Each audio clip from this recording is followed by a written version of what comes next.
Bonjour, moi c'est Audrey, conseillère emploi-orientation chez Equiresources. Je vous retrouve aujourd'hui dans notre podcast Le Cheval des métiers. Rattachée à l'IFCE, notre équipe s'investit pleinement auprès de l'Observatoire des métiers et des formations de la filière équine, qui mène un travail d'analyse des tendances de l'emploi et de la formation, mais aussi auprès du Conseil de l'emploi et de la formation, réunissant l'ensemble des acteurs de la filière équine. La nouveauté de cette 4e saison ? Pour aller plus loin dans nos réflexions autour de l'emploi et de la formation, 3 tables rondes présentant les résultats des travaux de thèse de Charlène, chargée de mission pour Equiresources, sur les carrières des professionnels de la filière équine en Normandie, appuyées par des témoignages de professionnels, vous sont proposées.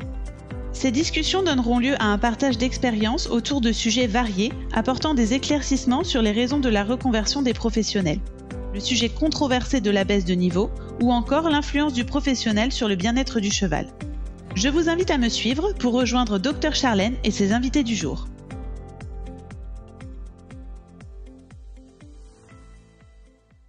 Les entreprises de la filière équine connaissent depuis plus de 10 ans des difficultés à recruter du personnel. Cette difficulté, d'abord visible dans le secteur des courses, s'étend aujourd'hui à l'ensemble des secteurs de la filière. Dans un contexte de pénurie de personnel sans précédent, de turnover élevé des salariés et de baisse d'attractivité pour les métiers du cheval, il convient de s'interroger sur les raisons des interruptions de carrière. Pour comprendre ces bifurcations, nous accueillons pour ce podcast Charlène Lourd, Marine Boutinet et Pascal Meninck. Bonjour à tous les trois. Bonjour. Bonjour. Bonjour. Charlène Lourd, tu es ingénieure de projet et de développement pour le service Equiresources, référent emploi-orientation de l'Institut français du cheval et de l'équitation. Tu es spécialiste des questions liées à l'emploi et à la formation de la filière équine et tu as également été conseillère emploi-orientation durant 6 ans. Depuis 2019, tu es animatrice du Conseil de l'emploi et de la formation de la filière équine. Tu as été diplômée en 2022 d'un doctorat en sciences de l'éducation à l'Université de Caen Normandie, avec pour sujet l'adéquation entre la formation et l'emploi et la construction des carrières professionnelles dans les mondes équestres et hippiques. Marine Boutinet, tu es responsable de la sellerie À toute allure à Alençon en Normandie depuis 2022. Tu es une ancienne assistante d'élevage et tu as également exercé les métiers de palefrenier-soigneur, de cavalier d'entraînement et de groom durant 6 ans, avant de commencer ta reconversion au poste de secrétaire administratif dans un haras de trotteur. Pascal Meninck, tu es artisan, électricien et fabricant de solarium pour chevaux en Normandie depuis 2010. Tu es un ancien cavalier professionnel de sport et tu as également exercé les métiers d'enseignant d'équitation, de coach et de responsable d'écurie durant plus de 20 ans. Charlène, durant ton doctorat, tu t'es intéressée à la manière dont les professionnels du cheval construisent leur carrière et plus particulièrement aux interruptions de carrière. Peux-tu nous présenter les grands traits de ton étude et son sujet ? Alors oui, c'est une étude qui a duré 5 ans, entre 2017 et 2022. L'objectif était de comprendre la manière dont les professionnels construisaient leur carrière, mais dans un contexte où on est en tension, c'est-à-dire avec une pénurie de personnel, comme tu l'as présenté Audrey, et notamment une pénurie qui peut être marquée par un désajustement entre la formation et l'emploi. Alors, je n'ai pas pu étudier l'ensemble de la filière équine, je me suis donc concentrée uniquement sur les secteurs des courses, du sport et du loisir. C'est une étude qui a été réalisée en Normandie auprès de professionnels, mais aussi de formateurs. C'était important de croiser leurs regards pour avoir une vision d'ensemble de cette problématique.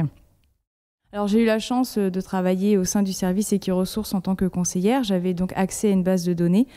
Je me suis appuyée sur l'analyse des CV, au total 1117, ce qui est une méthode assez novatrice. Et suite à ces premières analyses, j'ai complété avec des questionnaires, 226 au total, puis des entretiens avec une douzaine de personnes, dont Marine et Pascal.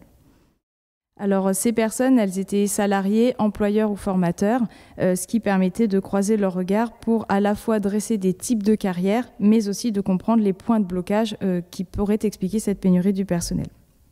En fait, ce qu'il est important de comprendre, c'est que cette situation, elle n'est pas nouvelle, elle existe depuis 10 ans, mais étonnamment, on a peu de données qui expliquent cette pénurie du personnel. Et en 2016, l'Observatoire des métiers, de l'emploi et des formations de la filière équine avait justement, dans son rapport sur le marché du travail, émis l'idée de réaliser une étude qualitative, ce à quoi je me suis attachée pour comprendre cette pénurie. Quand j'ai commencé mes recherches, je me suis d'abord intéressée à la pyramide des âges, qui est donc établie par la MSA, Mutualité sociale agricole. Et cette pyramide, elle permet rapidement de visualiser la répartition des hommes et des femmes en fonction de leurs âges. Et on se rend compte, en fait, le premier constat que l'on peut faire, c'est qu'on a une forte déperdition après l'âge de 30 ans et que cette déperdition, elle est d'autant plus grande chez les femmes. Voilà, donc on n'a pas affaire à des carrières longues ou du moins qui se terminent par une retraite. Donc les interruptions s'expliquent autrement. Donc dans ton étude, quand tu évoques les carrières des gens de chevaux, tu vas distinguer 5 étapes, dont la fin de carrière en dernier lieu. Et pourquoi c'est important d'analyser l'ensemble des parcours quand on s'intéresse finalement aux interruptions de ces parcours ? Alors la commande qui m'avait été faite par l'IFCE, c'était réellement d'étudier les reconversions des professionnels, puisqu'on voulait savoir pourquoi ils partaient. Mais pour comprendre les interruptions, il faut connaître l'ensemble du parcours des personnes pour savoir dans quelle mesure elles sont intervenues. Et c'est pour cette raison que je me suis intéressée à la notion de carrière, car en fait, elle permet de suivre les différentes étapes par lesquelles les personnes peuvent passer. Et il y a en effet 5 étapes qui sont reconnues: l'orientation, la formation, l'insertion, le développement et puis la fin de carrière à laquelle on s'intéresse aujourd'hui. Alors, quand on s'intéresse aux interruptions de carrière, il est important de rappeler qu'il existe 2 types d'interruptions. On a des interruptions qui sont définitives et des interruptions qui sont temporaires. Donc, comme le nom l'indique, lorsqu'elles sont temporaires, les personnes vont faire des allers-retours entre la filière équine et d'autres secteurs d'activité. Donc, si j'ai bien compris, il y a des personnes qui vont commencer leur carrière dans les chevaux, qui vont travailler un certain temps et qui, à un moment, en fait, vont faire pendant toute leur carrière un petit peu dans les chevaux, vont aller travailler ailleurs et vont revenir régulièrement, c'est ça ? Exactement. Et l'autre interruption dont tu parlais, c'était l'interruption définitive ? L'interruption définitive, elle intervient quand la personne a travaillé auprès des chevaux et qu'elle décide à un moment donné d'arrêter totalement et donc ne reviendra plus travailler dans la filière. D'accord. Justement, parmi les parcours que tu as pu étudier, il y a ceux de Pascal et Marine qui sont avec nous aujourd'hui. Marine, est-ce que tu peux nous en dire un petit peu plus sur ton parcours auprès des chevaux ? Bonjour à tous. Moi, j'étais une enfant passionnée d'équitation, forcément, comme beaucoup de jeunes qui ont mis le pied à l'étrier à 4-5 ans. J'ai suivi un cursus agricole avec un BEP, bac et BTS que je n'ai malheureusement pas eu. Mais j'ai tout de suite rebondi et je me suis aventurée dans le Calvados et j'ai postulé en tant que groom cavalière. Et après quelques années d'exercice auprès de mes chevaux adorés de 3 et 4 étoiles, j'étais fatiguée. Et je me suis orientée plus vers les courses. Et j'ai adoré. Et après, entraînement. Où là, en fait, j'ai retrouvé le contact et puis monter à cheval comme je faisais avec les chevaux de concours. Et du coup, c'était chouette. J'ai aussi voyagé. Je suis allée en Australie, donc ça, c'était une super expérience. Après une envie de maternité, je me suis dit, je les adore, mais pour la sécurité, pour ma sécurité, et parce que maintenant, je suis plus toute seule, il faut que je trouve une issue de secours. Donc, on m'a proposé un poste de secrétaire. Donc, j'avais toujours le pied et un pied dans l'écurie parce que du coup, j'étais vraiment au contact des chevaux et puis du personnel. En fait, je faisais la jonction entre l'administratif et la cour. Donc ça, j'ai trouvé ça génial, vraiment. Et après, l'opportunité s'est présentée pour ouvrir mon commerce. Donc, c'est ce qui m'a... Mais du coup, je prends plaisir à quand même aller voir mes clients et... dans la cour et aller voir les chevaux quand même. Et aller voir les chevaux. Et on a aussi des chevaux de course à la maison, donc moi j'ai toujours un pied. J'exprime le besoin. Je peux dire que c'est vital de garder ce lien avec le cheval. Et comme tu nous as dit, tu es partie un petit peu à l'étranger durant ton parcours. Pourquoi est-ce que tu as fait ce choix de partir ailleurs qu'en France dans le cadre de ton parcours professionnel ? Pour moi, le cheval nous offre l'opportunité de voyager. Le cheval, c'est un passeport. N'importe où dans le monde, il y a des passionnés, il y a des professionnels, que ce soit et des courses et du concours. Donc j'ai eu l'opportunité, on m'a proposé un job avec mon conjoint là-bas. Et pour notre culture générale, disons, découvrir d'autres cultures, parfaire son anglais, très important. Et puis voilà, la jeunesse, l'envie de voyager, découvrir, ça c'est quelque chose qui forge le caractère, l'esprit et je trouve que c'est très enrichissant. Donc ça t'a vraiment apporté quelque chose pour la suite de ta carrière? Oui, vraiment. Vraiment, j'ai rencontré des gens géniaux. Je parle pas couramment anglais, mais du coup, j'ai une bonne maîtrise de la langue. Non, c'est quelque chose vraiment que j'ai adoré. Pascal, de ton côté, tu as exercé uniquement dans les secteurs du sport et du loisir. Est-ce que tu peux nous en dire un petit peu plus sur ton parcours? Oui, bonjour à tous. Alors je vais essayer de la faire courte. Je me suis mis à l'équitation assez tardivement, vers l'âge de 14 ans, dans un petit club en Normandie, sur la côte. Je suis rentré au lycée agricole, j'y suis resté que 4 mois. Ça ne me convenait pas tout à fait. J'ai donc fini ma formation équestre sur le tas, comme on dit, pendant 8 mois environ. Je suis parti ensuite en région parisienne dans une écurie qui combinait un gros centre équestre de 400 adhérents, une écurie de propriétaires, et puis un cavalier faisait du haut niveau. J'y suis resté 2 ans et j'y ai mêlé enseignement et poste de cavalier maison pour ce cavalier. Je suis parti ensuite comme cavalier jeunes chevaux dans un élevage dans la Manche pour une saison de concours, où j'ai fait quasi exclusivement que des jeunes chevaux et un petit peu d'épreuves 1m30. Ensuite, il s'est passé 3 ans d'interruption, blessures et service militaire. Je me suis remis à cheval durant ma formation monitorat sur une année. À l'issue de cette formation, j'ai obtenu mon brevet d'état d'éducateur sportif, 1er degré. J'ai coaché une équipe poney pendant environ une année. Le père d'un de mes élèves était éleveur de chevaux et de poneys de sport. J'ai donc commencé à monter pour lui. Notre collaboration a duré 15 ans, d'abord en tant que cavalier professionnel poney, malgré moi. Je n'avais jamais fait de poney de ma vie. Et puis au bout de quelques années, les poneys se sont transformés en chevaux, une centaine sur le site. On faisait énormément de commerce, à peu près 80 chevaux à la vente par an. Et je montais des épreuves du jeune chevaux au Grand Prix B1 à l'époque, 1m40. Un jour, cette activité a déménagé. L'élevage s'est transformé en élevage de pur sang, et pour ma part, je me suis occupé d'organiser de l'événementiel pendant 2 ans sur ce nouveau site, à peu près 40 événements par an, tout ce qui avait attrait au cheval, aussi bien du trek, du concours hippique, des stages d'éthologie, enfin tout. Voilà, et puis l'activité s'est brusquement arrêtée et on m'a proposé un poste de cavalier dans une écurie de haut niveau, en Normandie toujours, que j'ai accepté, endroit où j'ai refait du concours à temps plein, du jeune chevaux au CSI 2 étoiles, mais également du management et de la gestion d'écurie. Et ça a pris fin en fin 2010.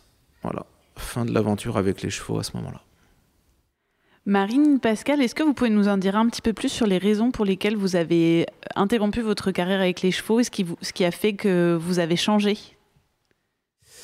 Alors pour ma part, j'ai réalisé après ce temps passé à faire plusieurs métiers au fond avec les chevaux, moi je me suis confronté à ce qu'on appelle le plafond de verre, à savoir que j'ai réalisé que j'allais possiblement ne plus évoluer, à savoir faire toujours ce même boulot, pourquoi pas de cavalier, ce qui n'est pas déplaisant, que dans le meilleur des cas, j'aurais pu changer d'écurie, voire changer de pays, mais au fond, pour faire toujours la même chose.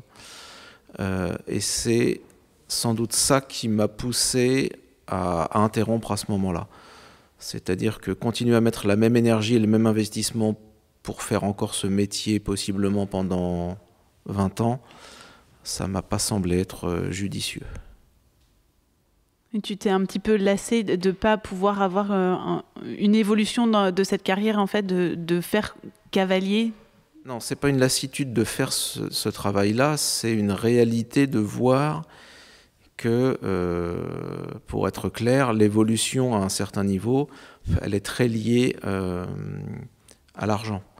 Et que si on n'a pas les moyens soi-même de financer ses propres chevaux, la limite, elle se fait tout naturellement. Donc soit on accepte de rester au même niveau et à faire le même job pendant encore 20 ans, soit on se dit qu'on est très content de ce qu'on a vécu et qu'on passe à autre chose. Oui, que c'était une belle expérience et que ça t'a apporté plein de bagages pour la suite. Exactement. Et toi, Marine ? Alors moi déjà, il y avait la santé. J'ai fait pas mal de chutes à cheval, surtout à l'entraînement. Et travailler avec des yearlings de vente, pareil, c'est un métier un peu... en soi, on a l'impression qu'une personne à pied à côté d'un poulain de 18 mois, c'est très facile, parce qu'ils sont tirés à 4 épingles quand ils arrivent sur le ring, et que personne ne bouge.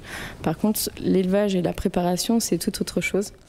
Et le fait d'avoir du coup une fille m'a bien fait comprendre qu'on n'avait pas de jour off, on n'avait pas de vacances et qu'on n'avait pas le droit d'être malade. À ce moment-là, on peut compter sur son partenaire, mais étant aussi lui dans les courses, je me suis dit que il était temps de passer le cap et de s'orienter vers une autre profession, mais en restant quand même un pied dans la filière. En lien avec les chevaux, via la sellerie et via toujours cette possibilité quand même d'aller les voir et au final de rencontrer d'autres personnes, mais toujours passionnées par les chevaux. Oui, parce que pour moi, j'ai pas eu de... Justement, j'ai eu la chance de ne pas avoir eu de graves accidents, mais j'ai aussi voulu arrêter avant de les détester.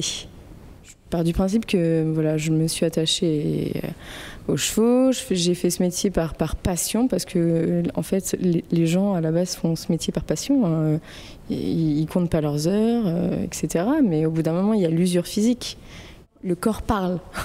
Je ne me voyais pas passer ma vie sans les chevaux, mais il y a quand même le côté physique qui t'a rattrapé. Exactement.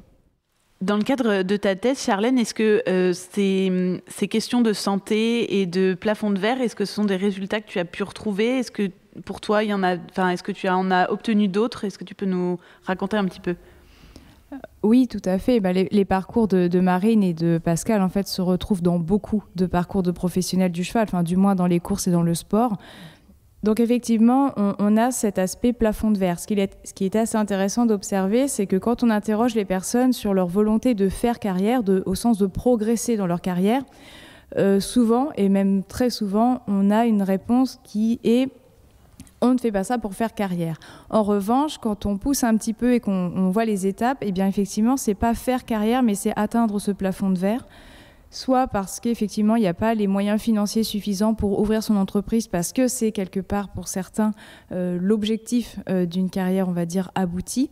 Ou alors, comme l'expliquait parfaitement Pascal, c'est-à-dire qu'on fait le bilan, on est sur des métiers qui sont très polyvalents, donc on a l'impression de faire beaucoup de choses, mais même si on ne peut pas en faire le tour, parce qu'effectivement, chaque cheval est différent et l'aventure se répète, mais tout de même, on peut arriver sur une certaine, peut-être pas lassitude, mais de se questionner, de se dire, est-ce qu'on ne veut pas autre chose à un moment donné ?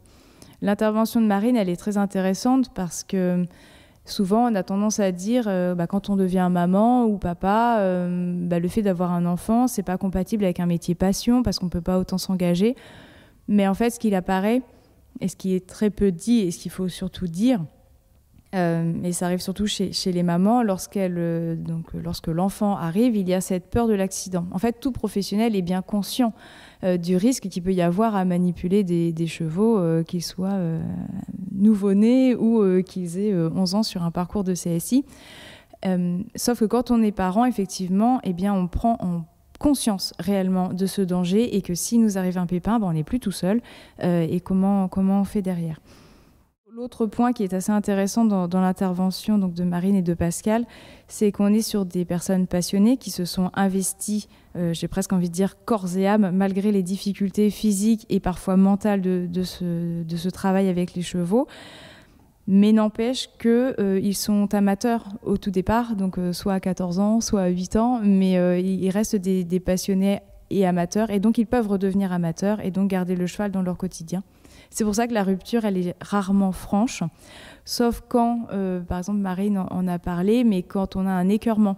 C'est-à-dire que les personnes ont été trop loin et c'est des mauvaises conditions d'emploi, donc on va peut-être en parler plus tard, mais qui vont faire que on assimile ces mauvaises conditions d'emploi au cheval et donc on finit par détester l'animal alors qu'à la base, on s'était orienté pour être avec lui. Donc, comme tu nous as dit, Marine, toi, tu as gardé quand même un pied avec les chevaux de par ton conjoint et les chevaux que tu as à la maison. Et toi aussi, Pascal, tu as toujours ce lien avec les chevaux de par ton métier actuel maintenant ? Alors oui, en partie, en tout cas sur une partie de mon métier qui consiste à fabriquer des solariums pour les chevaux. Donc évidemment, je suis en contact avec des professionnels du cheval, que ce soit des gérants d'écuries, de sport, de loisirs, des centres équestres, parfois aussi des amateurs qui sont installés chez eux, ou des institutions. Et effectivement, sur la seconde partie, j'ai gardé une partie de mon réseau. C'est-à-dire que je travaille à 80% pour des gens de chevaux, d'un point de vue purement artisanat.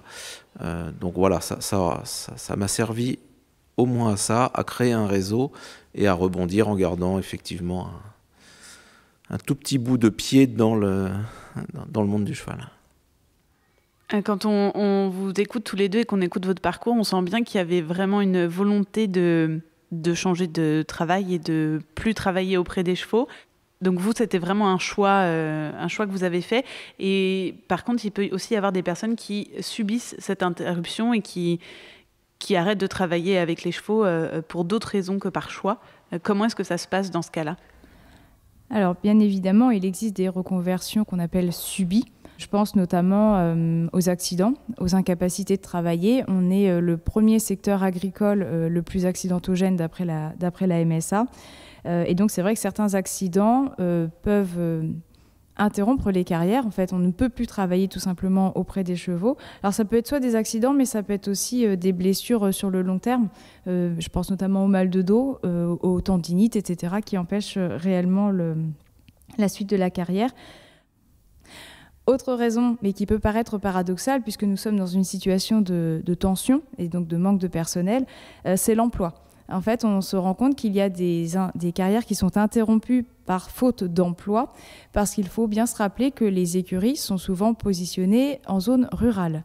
Et donc, elles peuvent être espacées de plusieurs kilomètres les unes des autres. Et quand on a des personnes qui sont peu mobiles et qui ne peuvent donc pas trop sortir de leur périmètre, eh bien, il est difficile pour eux de changer d'entreprise. Et donc, ils sont confrontés à une interruption de carrière faute d'emploi. Quand j'ai parlé avec des profils tels que ceux de Marine ou Pascal, quand je leur demandais s'il était facile de trouver un emploi, vu qu'on était en pénurie de personnel, ils m'ont dit non. Parce qu'il est facile de trouver un emploi, mais il est difficile de trouver un bon emploi avec des conditions d'emploi acceptables à partir du moment où on a un certain niveau de compétences et donc d'exigence. Comme tu viens de le dire, Charlène, on se rend compte qu'il y a des conditions d'emploi qui peuvent être un petit peu compliquées. Est-ce que c'est la même chose pour les conditions de travail finalement ? Alors, il faut arriver à distinguer les conditions d'emploi des conditions de travail. Les conditions de travail, elles sont reliées directement au métier. Donc, par exemple, quand on travaille avec les chevaux, eh bien, on manipule des animaux vivants et puissants, on travaille dehors, par tous les temps. Voilà, ça, ce sont vraiment les conditions qui sont indissociables du métier. Et quelque part, les professionnels, ils ne se plaignent pas de ces conditions de travail, puisque quelque part, ils se sont engagés, ça fait partie des règles du jeu. En revanche, ce qui est critiqué, ce sont les conditions d'emploi, effectivement. Donc là, on va être plutôt sur, par exemple, le statut. CDI, CDD, le nombre d'heures effectuées, mais ça va être aussi l'ambiance, la manière dont l'employeur va parler à ses salariés, la reconnaissance, etc. Et là, on est davantage sur des professionnels qui peuvent critiquer ces conditions. Ça s'est notamment vu lors du lancement de la campagne #Le cheval recrute par Equiresources, où sur les réseaux sociaux, on a pu voir d'anciens professionnels qui justement critiquaient ces conditions d'emploi, et on est sur des personnes qui littéralement auraient pu faire carrière plus longtemps, mais qui ont interrompu celle-ci parce que les conditions d'emploi ne leur convenaient pas ou plus. Ce qui est dommage parce qu'en fait, on est sur une variable d'ajustement. Voilà, si on a des conditions qui évoluent, on pourrait peut-être garder des carrières plus longues. Marine, Pascal, est-ce que c'est quelque chose auquel vous avez été confrontés, ces conditions de travail ou les conditions d'emploi qui, au final, vous ont été des cartes qui se sont rajoutées à votre jeu de vous dire je vais faire autre chose que de travailler dans les chevaux ? Alors pour ma part, pas vraiment, parce que comme l'a dit Charlène, ces conditions de travail qu'on peut qualifier de pénibles, je les ai connues depuis mes débuts à cheval, parce que c'était à l'époque un petit peu à la dure, et que je les ai acceptées tout au long de ma carrière. Donc c'est pas ça qui m'a fait quitter ce milieu-là, c'est juste encore une fois que je n'avais pas de visibilité sur quelque chose de mieux par rapport à mon investissement du moment. C'est pour ça que, quitte à s'investir autant, parce qu'à vrai dire, mon rythme de travail n'a pas changé aujourd'hui. C'est toujours énormément d'heures et un énorme investissement. La différence, c'est qu'aujourd'hui, c'est pour moi. En fait, seul le résultat a changé. À vrai dire, les conditions de travail sont toujours les mêmes. Moi, comme a dit Pascal, en fait, les conditions de travail, on les a choisies de telles. On travaille avec du vivant, donc on n'a pas le même âge. Mais j'ai eu un premier employeur qui me disait toujours, vous savez Marine, on payait pour apprendre avant. Là, vous avez la chance que je vous apprenne à titre presque gracieux. Bon. Le salaire était minime, mais j'étais logée. Bon, c'était déjà bien. Vous faites ça 3 ans, 4 ans, et puis après vous vous intéressez à la filière course. Et la filière course est associée au PMU, avec des finances beaucoup plus importantes. Et je peux vous assurer que la première journée que j'ai fait auprès des yearlings, avec une équipe de 15 personnes, où là, il ne faut pas se leurrer, hein, c'est quand même 2 mondes. Hein. Les courses et le show jumping, c'est complètement 2 mondes différents, sur tous les stades. Quand on vous dit à midi pile, lâchez ce que vous avez dans les mains et rendez-vous à 14h, et qu'au 31 du mois, la rémunération tombe juste, vous dites, je pense que mon camp est choisi. On gardera le concours pour le plaisir, mais tout de suite, pour exercer, je vais plus partir sur la filière course.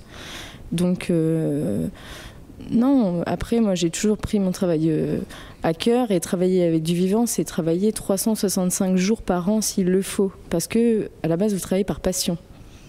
Après, moi, le fait de m'être mise à mon compte, comme dit Pascal, il y a même beaucoup plus d'investissement physique, je trouve. Et après, le résultat est différent. Je trouve qu'il est même plus beau parce que c'est une satisfaction personnelle au final. Donc, c'est quelque chose d'accompli. Tandis que quand on est salarié, que ce soit même autant dans la filière équine qu'ailleurs, bon, vous êtes juste satisfait de votre travail. En fait, c'est juste un dû. Bon, j'ai fourni un travail et mon patron me doit ce que je viens de fournir. Tandis que se mettre à son compte, c'est « Ah, là ça coince, remise en question totale, dépassement de soi et avancer, quoi. » Moi, c'est plus ça aussi qui me réconforte dans le fait que j'ai pris la décision de me mettre à mon compte. Pour moi, j'ai pris la bonne décision. Quand vous avez choisi de vous reconvertir et de vous réorienter, de quitter la filière équine, on va dire terrain, est-ce que vous avez eu tous les deux besoin de faire une formation complémentaire pour arriver à justement changer de métier, ou comment est-ce que ça s'est passé de manière pratique ? Donc moi, pour ma part, j'ai sollicité Pôle emploi qui m'ont conseillé de faire une petite semaine, ou c'était 10 jours, dans une autre entreprise, parce que je voulais m'orienter, quand la rencontre s'est faite avec Charlène, vers le secrétariat. J'ai fait 10 jours de stage à la clinique de Méhodin. Là, j'ai adoré parce que c'était une très belle équipe. Et puis j'ai eu les premiers contacts avec le client. Parce que parler avec ses chevaux et parler avec une personne de l'autre côté du comptoir, c'est pas pareil. Voilà. Donc là, ça s'est très bien passé. Et puis j'ai fait un peu de comptabilité. Donc là, c'est pareil. On se remémore les comptes-tentés, les bilans, et toutes ces petites choses qui sont importantes dans une entreprise. Et après, en fait, comme disait Pascal au tout début de sa carrière, je me suis formée sur le tas après qu'on m'ait proposé un boulot en tant que secrétaire dans un haras de trotteurs et de pur-sang. Donc là, l'ancienne secrétaire venait de prendre sa retraite et j'étais seule. J'ai maintenu des bons contacts avec cette personne. Donc, elle ne m'a pas forcément orientée, mais bon, elle m'a donné 2-3 filons. Donc voilà, je me suis formée sur le tas, avec des gens bienveillants de la filière trot, galop. Donc ça s'est fait naturellement. Alors pour ma part, au moment de l'interruption de carrière, je ne me suis pas formé. Je me suis servi de mes acquis du moment. Et puis j'ai été, par habitude sans doute, j'ai été chercher de nouvelles compétences par moi-même. Et il n'y a que récemment que je sors actuellement d'une formation qui m'a permis de me diplômer d'un point de vue purement électrique, en électricité donc. Mais à vrai dire, les 12 années qui viennent de passer se sont faites sans la moindre formation. Et globalement, Charlène, est-ce que tu as pu retrouver un petit peu ce phénomène chez d'autres personnes que tu as pu rencontrer pendant ta thèse ? Oui, les réactions de Marine et de Pascal sont très communes, alors sans vouloir généraliser, bien sûr, mais globalement, on est sur des profils qui sont en rupture scolaire. Donc pour le dire autrement, ils n'aiment pas l'école, donc ils y vont le moins possible. Et au moment de la reconversion, eh bien, ce rapport à l'école, il n'a pas changé. En fait, durant leur carrière professionnelle, lorsqu'ils se forment, parce qu'en fait, il ne faut pas dire que les gens de chevaux ne se forment pas parce qu'ils ne rentrent pas dans un cadre bien structuré de la formation continue comme nous, on pourrait l'entendre, mais en fait, ils se forment entre pairs. C'est-à-dire qu'il y a un rapport de preuve. On se forme auprès de quelqu'un si on estime qu'il est capable, en fait, de nous apprendre de nouvelles choses. C'est le cas avec Marine et donc l'ancienne secrétaire. Ça peut être le cas de Pascal avec ses anciens employeurs cavaliers qui avaient un palmarès qui en disait long et qui donc du coup prouvaient leur notoriété et leur capacité à lui en apprendre davantage. Au moment de la reconversion, s'il y en a une, elle se fera un petit peu plus tard et uniquement si les personnes sont sûres du métier vers lequel elles vont ou si le métier vers lequel elles se dirigent nécessite une formation comme par exemple c'est le cas en électricité où on est obligé d'avoir ce diplôme. Merci Charlène pour ces précisions. Pascal, Marine, est-ce que si c'était quelque chose à refaire, cette reconversion et la façon dont ça s'est passé, est-ce que vous le referiez ? Est-ce que vous le feriez différemment maintenant avec quelques années de recul, à votre avis ? Moi, je crois que je ne changerai rien parce que avec 11 ans de recul, c'est un petit peu facile. J'estime que ça s'est bien passé. Donc, étant satisfait du résultat, je ne vais pas changer la méthode. Donc tu referais pareil, le même parcours ? Oui, parce que le parcours d'avant reconversion... Aucun regret ? Non, absolument aucun. Ça t'a permis aussi d'arriver là où tu es maintenant ? Sans doute. Ah oui, sans doute. Ça permet... toutes les expériences servent à être ce que l'on est. Donc toutes ces expériences ont servi, m'ont sans doute aidé à me reconvertir et aller vers l'entrepreneuriat, parce qu'au fond, c'est ce que j'ai toujours fait. Donc, non, je ne change rien. Moi non plus, je ne changerai rien. Comme dirait Pascal, l'expérience fait ce que l'on est, ce que l'on devient. C'est ce qui nous fabrique notre personnalité. Donc non, je ne changerai rien. Tout a été bénéfique pour moi. Est-ce que Marine, lors de ta reconversion, tu n'aurais pas aimé ou souhaité avoir davantage d'appui institutionnel, par exemple de la part de Pôle emploi ou d'autres organismes associés ?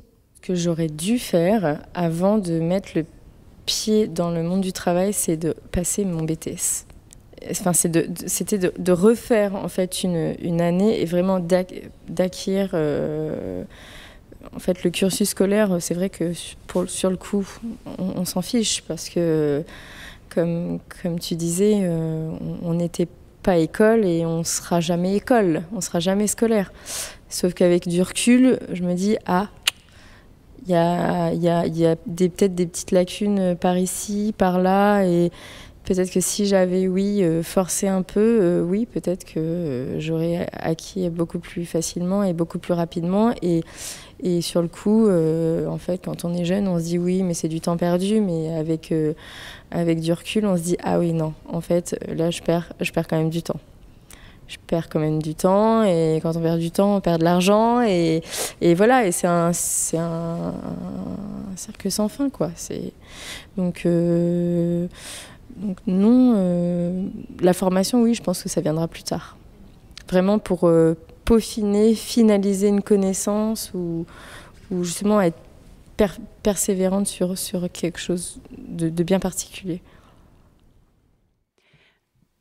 Merci à tous les trois d'avoir été avec nous aujourd'hui pour ce podcast, d'avoir pris le temps de nous répondre et d'être revenus un petit peu sur votre parcours et sur les raisons qui ont motivé ce changement. C'était vraiment très intéressant et enrichissant. Merci beaucoup. Merci à vous. Merci. Merci. Vous souhaitez en savoir plus ? Découvrez sur notre site www.equiresources.fr les chroniques de Dr Charlène. Chaque mois, depuis janvier 2023, un thème de ses travaux est mis à l'honneur.